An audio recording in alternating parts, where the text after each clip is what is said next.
नमस्कार. Cook with Snehal अमृतमध्ये तुम्हा सर्वांचे अगदी मनापासून स्वागत आहे.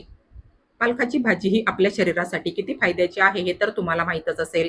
पण बऱ्याच लोकांना पालकाची भाजी खायला आवडत नाही. मुलं तर पालकाची भाजी खायला नाहीच म्हणतात. पण आज मी तुम्हाला अतिशय टेस्टी अशी लसूणी पालक तयार करून दाखवणार आहे. ज्यांना पालकाची भाजी खायला आवडत नसेल, त्यांना फक्त एकदा तुम्ही ही अशी चविष्ट लसूणी पालक बनवून खायला द्या. मग बघा ते ही भाजी किती आवडीने खातील आणि पुन्हा पुन्हा तुम्हालाही अशी पालकाची भाजी बनवायला सांगतील. या एवढ्या टेस्टी लसूणी पालक सोबत सगळेच नेहमीच्या तुलनेत 2 चपात्या जास्त खातील, याची मी तुम्हाला गॅरंटी देते. खरोखर फारच म्हणजे फारच टेस्टी लागते ही लसूणी पालक चवीला. चला तर मग वेळ वाया न घालवता लगेचच आपण आपल्या आजच्या या चविष्ट रेसिपीला सुरुवात करूया. तर ह्या ठिकाणी मी ही एक जुडी पालकाची भाजी निवडून पाण्याने स्वच्छ धुवून घेतलीये आणि हिला ह्या चाळणीमध्ये घालून हिच्यातलं संपूर्ण पाणी निथळून घेतलंय. आता ही सगळी पालकाची भाजी मी सुरीने बारीक चिरून घेणार आहे. पालकाची भाजी निवडताना भाजीच्या जाड काड्या काढून टाकायच्या आहे आणि भाजीची फक्त पानच घ्यायची आहे. तर हे पहा, इथे मी ही सगळी पालकाची भाजी अशी छान बारीक चिरून घेतली आहे. यानंतर आता इथे गॅसवर ठेवलेल्या ह्या कढाईमध्ये मी थोडेसे शेंगदाणे भाजायला घालणार आहे. हे शेंगदाणे आपण छान खमंग भाजून घेणार आहोत. हे पहा, हे शेंगदाणे मी असे छान खमंग भाजून घेतले. आता ह्याच्यामध्ये मी हे 1 चमचा बेसन भाजायला घालणार आहे. बेसन असं शेंगदाण्यांसोबत छान खमंग भाजून घ्यायचंय. बेसन भाजून ह्याचा छान खमंग सुगंध यायला लागला की मग सर्वात शेवटी आपण ह्याच्यामध्ये 1 चमचा सफेद तीळ भाजायला घालणार आहोत. सफेद तीळ अगदी पटकन भाजले जातात, त्यासाठी ह्यांना आपण सर्वात शेवटी भाजायला घातलंय. मंद आचेवर हे सर्व जिन्नस ह्यांच्यातील कच्चेपणा दूर होईपर्यंत भाजून घ्यायचे. आता हे भाजलेले सर्व जिन्नस मी ह्या कढाईमधून काढून घेणार आहे आणि ह्यांना पूर्णपणे थंड होऊ देणार आहे. यानंतर आता ह्याच कढाईमध्ये मी गरजेप्रमाणे थोडंसं तेल घालून घेणार आहे. तेल छान गरम झालं की आता ह्या तेलामध्ये मी ह्या 12 ते 15 ठेचलेल्या लसणाच्या पाकळ्या घालणार आहे. हा लसूण आपण ह्या तेलामध्ये हलकासा तांबूस होईपर्यंत तळून घेणार आहोत. बस, तर आता ह्याच्यामध्ये मी आपण चिरलेली सगळी पालकाची भाजी घालून घेणार आहे. पालकाची भाजी अशी चमच्याने एकसारखी खालवर करत परतून घ्यायची आहे. पालकाची भाजी परतून हलकीशी नरम झाली की मग ह्याच्यामध्ये अर्धा चमचा मीठ घालायचंय आणि मीठ घातल्यानंतर पालकाची भाजी फुल फ्लेमवर 5 ते 6 मिनिट छानपैकी परतून घ्यायची आहे. असं केल्याने ह्या भाजीचा कच्चेपणा पूर्णपणे दूर होतो आणि हिची कच्ची स्मेल सुद्धा नष्ट होते. लसणाच्या फोडणीमध्ये ही पालकाची भाजी अशी मीठ घालून परतून घेतली की हिला लसणाचा फ्लेवर फारच छान येतो आणि ही भाजी सुद्धा खाण्यासाठी चवीला फारच छान लागते. तर हे पहा, ही पालकाची भाजी मी फुल फ्लेमवर मस्तपैकी परतून घेतली आहे. आता हिला मी ह्या कढाईमधून काढून घेणार आहे. यानंतर आता ह्याच कढाईमध्ये मी पुन्हा थोडंसं तेल घालून घेणार आहे. या तेलासोबतच मी ह्याच्यामध्ये अर्धा चमचा बटर घालणार आहे. बटरऐवजी तुम्ही ह्या ठिकाणी साजूक तूप सुद्धा घेऊ शकता. कमी गरम झालेल्या तेलामध्ये असं हे बटर घालायचंय, म्हणजे बटर जास्त जळत नाही. मंद आचेवर हे बटर आणि तेल छानपैकी गरम करून घ्यायचंय. आता ह्याच्यामध्ये मी हे अर्धा चमचा कुटलेले धने घालणार आहे आणि सोबतच पाव चमचा जिरं, 3 सुक्या लाल मिरच्यांचे तुकडे आणि 1 चमचा बारीक चिरलेला लसूण मी ह्या फोडणीमध्ये घालणार आहे. आता हे सर्व जिन्नस मंद आचेवर छानपैकी परतून घ्यायचे. ह्याच्यातला लसूण परतून छान तांबूस झाला की मग ह्याच्यामध्ये मी हे 2 मीडियम साईजचे बारीक चिरलेले कांदे परतायला घालणार आहे. कांदा घातल्यानंतर गॅसची फ्लेम फुल करायची आहे आणि फुल फ्लेमवर कांदा छान तांबूस रंगावर परतून घ्यायचा आहे. हे पहा, कांदा असा तांबूस रंगावर परतून घेतला की मग ह्याच्यामध्ये आपण ही पाव चमचा हळद घालणार आहोत. यानंतर आता ह्याच्यामध्ये मी हे 2 किसलेले टोमॅटो घालणार आहे.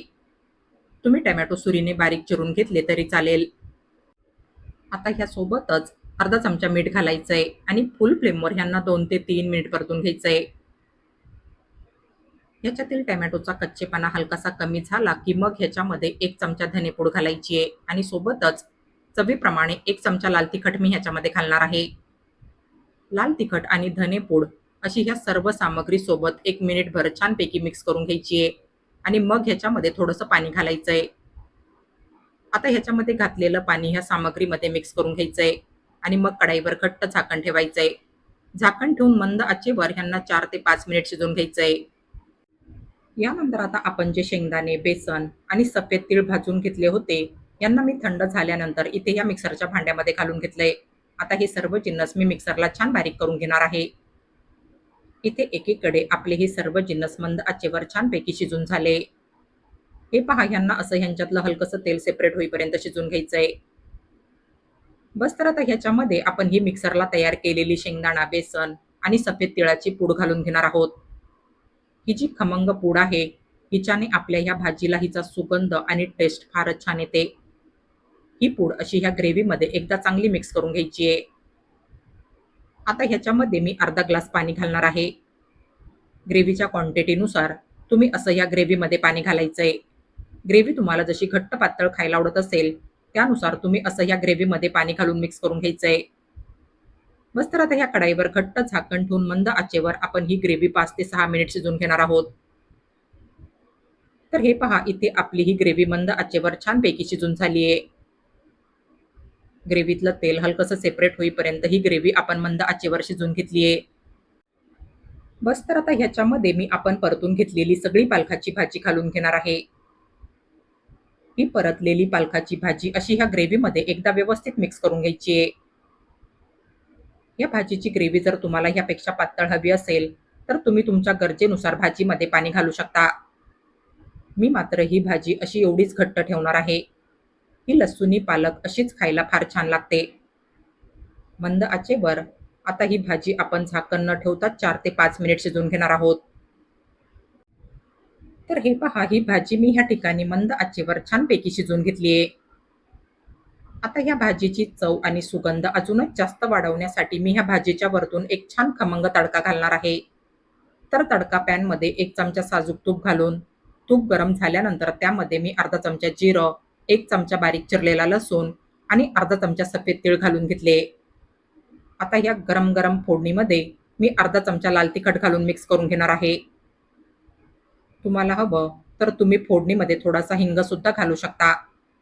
बस तर आता हा तडका असा या भाजीमध्ये मिक्स करून घ्यायचा आहे आणि ही गरम गरम लसूणी पालक खाण्यासाठी सर्व करायची आहे. तर हे पहा, इथे आपली ही लसूणी पालक ह्या ठिकाणी फारच जबरदस्त टेस्टी तयार झाली आहे. वरतून जो आपण ह्याच्यामध्ये तडका घातलाय, त्याच्याने ह्या भाजीची चव आणि सुगंध कित्येक पटीने वाढलाय. ही अशी एवढी चमचमीत लसूणी पालक बघूनच सर्वांना ही भाजी खायची इच्छा होईल. ज्यांना पालकाची भाजी खायला आवडत नसेल, ते सुद्धा ही एवढी टेस्टी पालकाची भाजी अगदी आवडीने खातील. या भाजीचा सुगंध सुद्धा फारच छान येतो. या भाजीच्या नुसत्या वासानेच ही भाजी खायचं मन होतं. आता ही गरम गरम लसूणी तडका पालक तुम्ही नान, रोटी, पराठे आणि चपाती सोबत खाण्यासाठी सर्व करू शकता. तुमच्या मुलांना सुद्धा ही लसूणी पालक खायला फारच आवडेल. तुमची मुलं तर ही लसूणी पालक अगदी आवडीने मागून मागून खातील. या भाजीसोबत तुम्ही सगळेच 2 चपात्या नक्कीच जास्त खाल. फारच चविष्ट अशी आपली ही लसूणी पालक या ठिकाणी तयार झाली आहे.